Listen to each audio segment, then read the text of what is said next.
Hello everyone, welcome to the discussion on the short story Mars in the 7th House by R K Narayan, included in the paper Indian Writing in English, prescribed for 3rd BA English, Calicut University. You might be very familiar with the writer R K Narayan because he is such a popular writer whose works have been turned into films and serials. R K Narayan is hailed as one of the greatest writers of the 20th century English. His gentle, ironic, sympathetic and humanistic writings are still relevant across the world for their universal appeal. He has written more than 16 essays, 200 short stories and various essays and travelogues. Many of his works have been translated into numerous languages including Japanese and Hebrew. Even though he has written many works, his writing career started with many hiccups. R K Narayan was born into a joint family on October 10, 1906. His early carefree childhood was spent along with his granny in Chennai, and it was she who nurtured in him the love for storytelling by narrating to him stories from epics and mythology every night. At school, he was rather an indifferent student who liked to devour books available in abundance in the library rather than reading textbooks. And much to the embarrassment of his stern headmaster father, he flunked his examination, that too in the subject of English. But after graduation, he stubbornly chose to take up writing as a career, spurning all attempts by his desperate father to fix him up in other jobs. He worked as a freelance journalist for some time and then published his first novel, Swami and Friends, in 1935. The manuscript was initially rejected by various publishers and it was finally printed on the recommendation of Graham Greene, to whom it had been passed to by a sympathetic friend of R K Narayan who was working in England then. His other important works are Mr. Sampath, the financial expert, the guide, a vendor of sweets, a tiger for Malgudi, and the man-eater of Malgudi. Narayan received many awards including the Sahitya Academy Award, Padma Bhushan and Padma Vibhushan just before his demise. He also won the Filmfare Award for The Guide. He was also nominated to the Rajya Sabha, and the only speech he made was to raise his voice against the increasing load of bags for school children. When R K Narayan passed away on May 13, 2001, rich tributes from across the world poured in. But perhaps the most valued tribute to R K Narayan is his abiding readership spanning generations in a world gradually yielding to electronic and social media over book reading. This story, Mars in the 7th House, is an extract from his memoir, My Days. This is chapter 9 of the memoir, My Days. He recounts the hurdles that he had to face to marry Rajan and how he had to struggle to make both ends meet, and also the obstacles he had to face as a budding writer. In this story, R K Narayan talks about the restrictions, the social restrictions imposed on young boys and girls during his youthful days. A boy was not allowed to mingle with a girl, and so that instilled in him or developed in him some kind of a love sickness. Whenever he saw a girl standing somewhere, maybe in the balcony or in the street, he immediately fell in love with her. One day he saw a girl in a pale green sari, and he came to know that she was the sister-in-law of an engineer who was staying in the next street. At that time, R K Narayan was staying in the Bojanna lanes, and this girl was staying in the house of her brother-in-law who was an engineer.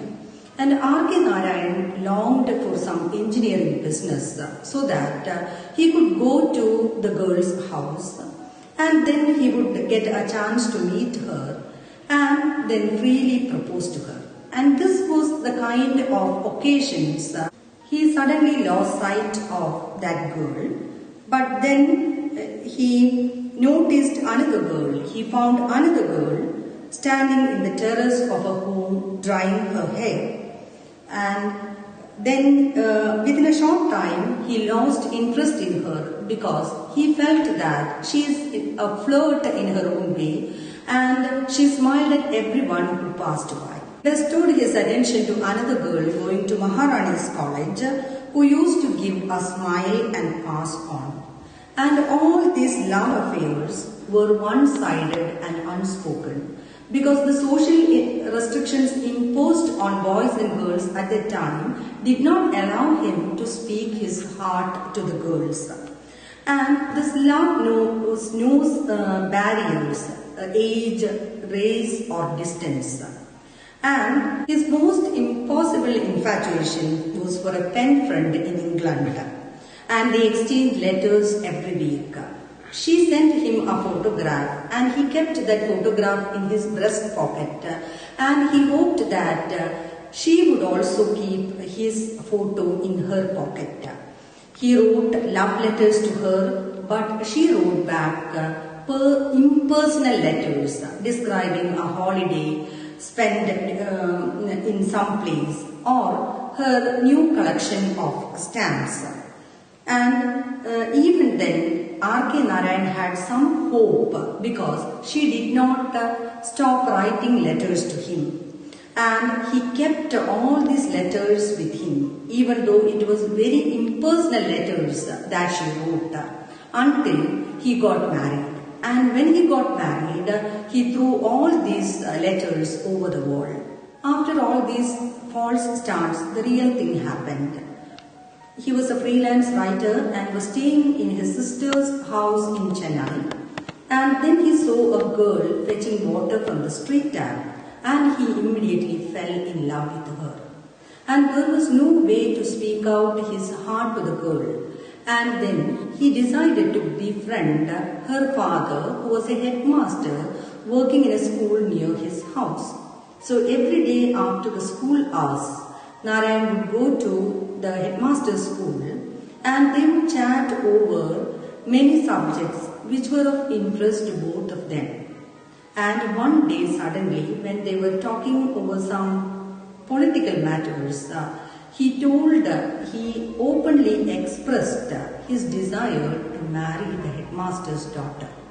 The headmaster was taken aback because such a thing was unheard of at that time. He did not express any discontentment but told R K Narayan about the difficulties. Because the women folk in the house has to be consulted, R K Narayan's parents' consent must be obtained, and then there is the horoscope. And at last, the horoscope became the greatest hurdle. The headmaster himself was an expert in horoscopes. And when he examined Narayan's horoscope, he found that Narayan's horoscope had Mars in the 7th house, which indicated matrimonial aspects. And a marriage with his daughter would be nothing but disaster. So the headmaster decided his rejection. And R K Narayan lost taste for food and company. And this headmaster secretly was in favor of R K Narayan. The only problem was horoscope. So this headmaster himself sent R K Narayan to an astrologer called Chellapasar. And Chellapasar found that the moon's position in the headmaster's daughter's horoscope neutralizes the Mars in R K Narayan's horoscope. And they got married. It was like any arranged marriage of the time, with all pomp and splendor, with the exchange of gifts. And R K Narayan's wife won the heart of his mother because she was an adept in housekeeping, and she kept company with his brothers who were in school at that time. And in order to stabilize the income, R K Narayan became a news reporter. When Swami and Friends was published in 1935, he resigned from the job of newspaper reporter in the Justice. But the book did not have sales as expected. So when he wrote the second novel, The Dark Room, Hamish Hamilton was not ready to publish the novel. And upon the recommendation of Graham Greene, the novel was published by another publisher called Nelson. And then some changes happened in his life. His father died, and the family expected an economic collapse. They feared an economic collapse, but they managed because he was getting some income from the publishers, and one of his brothers got a government job, and another brother, he started a grocery shop. So they managed like that. Then he wrote his third novel, The Dark Room, of which Savitri was the heroine. And R K Narayan was somehow obsessed with the philosophy of woman as opposed to man. And he says that this novel must have been an early testament of the women's lib movement.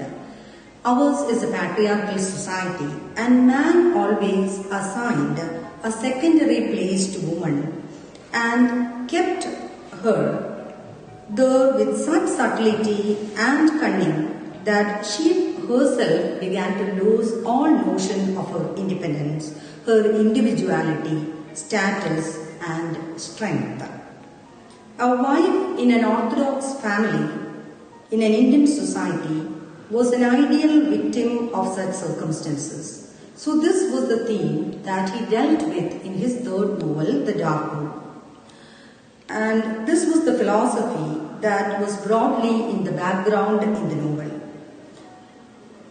The Dark Room was read and approved by Graham Greene, and it was published by Macmillan in the year 1938. So, recalling his struggles to publish the works, Narayan jokingly says, I had the unique experience of having a new publisher for each book. One book, one publisher, and then perhaps he said to himself, hands of this writer. First, Hamish Hamilton, then Nelson, and now Macmillan. Hope you enjoyed this session. Thank you.